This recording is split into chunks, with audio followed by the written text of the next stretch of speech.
If you have to utter अगर आपको any किसी भी kind of किस्म sound की आवाज निकालनी हो without जीप का इस्तेमाल किए बिना, तो आप कौन कौन सी आवाजें निकाल सकते हैं? मैं चाहता हूं कि आप कोशिश करें और देखें। yes, हाँ, for sure. आप निश्चित रूप से आ का उच्चारण कर सकते हैं। Possible. हो सकता है। Yes, हाँ, possible. हो सकता है। और क्या? Suppose you didn't मान use लीजिए the आपके पास जीभ नहीं होती, तो आप कौन सी आवाजें निकाल सकते थे? आप आ कर सकते हैं, आप ऊ कर सकते हैं, आप कर सकते हैं। किसी दूसरी आवाज की कोशिश कीजिए। कोई इंसान जो बोल नहीं सकता, एक गूंगा व्यक्ति जो बोल नहीं सकता, वो किस तरह की आवाजें निकालता है? क्योंकि इन तीन आवाजों को निकालने के लिए जीभ की जरूरत नहीं पड़ती। अगर आप अपनी जीभ निकाल दें तो आप सिर्फ तीन आवाजें निकाल पाते हैं। You're using the tongue. आप जीभ का इस्तेमाल करके जीभ को अपने मुंह में अलग अलग जगह रखकर आप इन तीन ध्वनियों को मिलाकर अलग अलग तरह की आवाजें निकाल रहे हैं। अगर आप कलर टेलीविजन के बारे में कुछ जानते हैं You would know there are only तो आपको पता होगा कि उसमें सिर्फ तीन मौलिक रंग होते हैं। इन तीन रंगों के इस्तेमाल से ही आपको ट्यूब पर हर संभव रंग दिखाई देता है। इसी तरह सिर्फ तीन बुनियादी ध्वनियां होती हैं। इन्हीं तीन ध्वनियों का इस्तेमाल करके आप इन तमाम ध्वनियों को पैदा कर रहे हैं। the tongue. आपकी जीभ इन तीन आवाजों को कई जटिल तरीकों से मिलाने में आपकी मदद कर रही है। अब इन तीन ध्वनियों आ, ऊ और म को मौलिक ध्वनियां, ब्रह्मांडीय ध्वनियां या यूनिवर्सल साउंड्स कहा गया है, क्योंकि ये तीन ध्वनियां ही आपके द्वारा बोली जाने वाली बाकी सभी ध्वनियों का आधार हैं। अगर आप इन तीन ध्वनियों का एक साथ उच्चारण करते हैं तो आपको क्या मिलेगा? यह ओ नहीं है।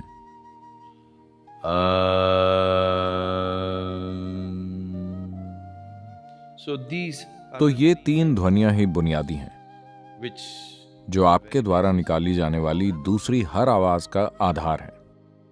तो अम को यूनिवर्सल साउंड या सृष्टि की मौलिक ध्वनि की तरह जाना जाता है। if this is true, how come अगर यह सच है तो कैसे कोई खास धर्म ही इसे अपने ब्रांड के तौर पर इस्तेमाल कर रहा है और कहीं भी और इसके बारे में ज्ञान नहीं है? यह सच नहीं है।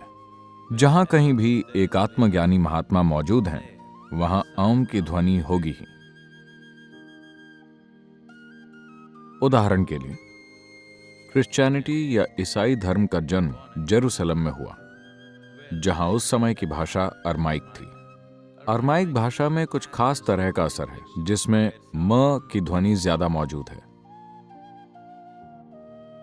तो ईसाई धर्म में आज वो हर चीज के अंत में, वो चाहे कोई भी प्रार्थना करें, उसके अंत में वो हमेशा आमेन कहते हैं।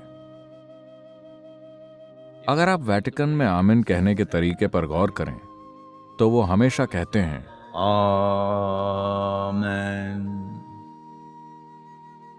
आप एन निकाल लें और फिर आमेन कहें।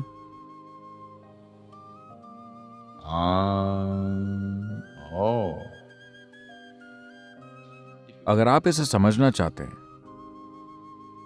तो ऐसा ही एक असर आप तमिल भाषा में देख सकते हैं। अब मिसाल के लिए राम को ही ले लीजिए। आप जानते ही हैं कि उनका जन्म अयोध्या में हुआ था। वो नीचे दक्षिण की ओर आए। जब वो दक्षिण की ओर आए, जब राम ने आंध्र प्रदेश और कर्नाटक में प्रवेश किया, तो लोगों ने उन्हें रामा कहा। फिर जब उन्होंने तमिलनाडु की सीमा पार की तो लोग उन्हें रामन कहने लगे। अगर कृष्ण तमिलनाडु आते हैं तो आप क्या करेंगे? कृष्णन।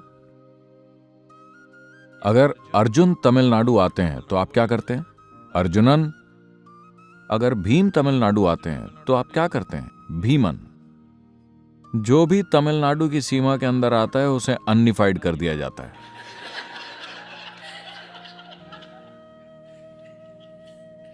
This इस अन का प्रभाव तमिल भाषा में अरमाइक के मुकाबले ज्यादा है। Amen. आप एन निकाल दें तो यह सिर्फ आम रह जाएगा। आज ये आमेन अमेरिका पहुंच गए और बन गया है Come, Amen.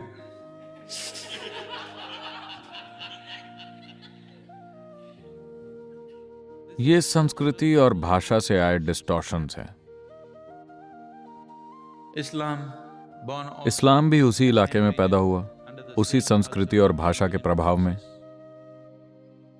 वो कहते हैं अमीन। इसमें से एन निकाल दीजिए और अमीन बोलिए। Oh, it's the same sound. ये तो वही ध्वनि है, क्योंकि जहां कहीं भी इंसान खुद अपनी प्रकृति से मौन हुआ है, By his own nature. School teacher वाला मौन नहीं, कानों में ईयर प्लग लगाने वाला मौन नहीं, अगर आप खुद ब खुद अपनी प्रकृति से मौन हो जाते हैं तो आपके शरीर में आम की ध्वनि गूंजने लगती है, Because the root sound. क्योंकि आपके भौतिक अस्तित्व की बुनियादी ध्वनि आम है। जब आम की ध्वनि गूंजती है तो यह नाभि के ठीक नीचे से शुरू होकर आपकी नाक के सिरे पर खत्म होती है। यह गूंज बस अपने आप होगी। तो जहां कहीं भी एक इंसान अपने आप सचमुच शांत होकर अपने भीतर परम शांति के साथ बैठा, He always, वो हमेशा आम ध्वनि के प्रति जागरूक हुआ है। when he जब उसने इस ध्वनि को आगे हस्तांतरित किया तो समय के साथ भाषा और संस्कृति के असर से यह विकृत हो गई। even in India, यहां तक कि भारत में भी आम बन गया है ओम। ये ओम नहीं है। आप अपना मुंह खोलिए और आ कहिए, फिर धीरे से अपना मुंह बंद कीजिए, ये ऊ बन जाता है, और फिर इसे बंद कीजिए, यह बन जाता है।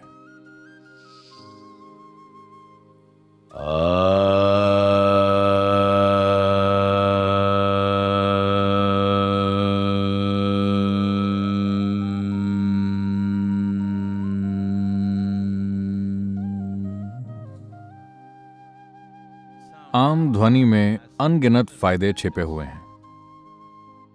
आज भी अगर हमारे पास कोई मानसिक तौर पर परेशान इंसान आता है तो उसे सबसे पहले आम का जाप करने को कहा जाता है। पहले आप कुछ हफ्तों तक इसे करते हैं, आप शांत और स्थिर हो जाते हैं, फिर हम दूसरे पहलुओं पर जाते हैं। मैं आपको ऐसे सैकड़ों लोग दिखा सकता हूं for whom जिनके लिए मेडिकल विज्ञान के आधार पर यह माना जाता था कि उन्हें जिंदगी भर मनोरोग से जुड़ी दवाएं खानी पड़ेंगी, लेकिन वो लोग दवाओं से पूरी तरह से छुटकारा पा सके सिर्फ आम का जाप करके। if you are suffering from अगर आप बहुत ज्यादा डर, विकृत सपनों, खराब सपनों, नाइटमेयर्स, अस्थिर दिमाग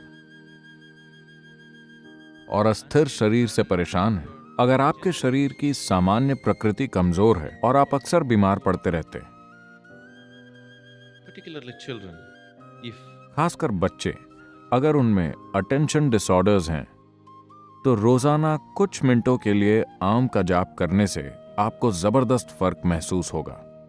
if you have problems अगर आपको ऐसी समस्याएं हैं कि आप जीवन में कोई भी काम एक संकल्प के साथ नहीं कर पाते हैं, तो रोज कुछ देर के लिए आम का जाप करना आपके लिए सचमुच रूपांतरण लाने वाला होगा। within 2 हफ्तों में ही आप अपने काम करने के तरीके में जबरदस्त फर्क महसूस कर सकते हैं, because this is the क्योंकि basic यह आपके भौतिक अस्तित्व की बुनियादी ध्वनि है।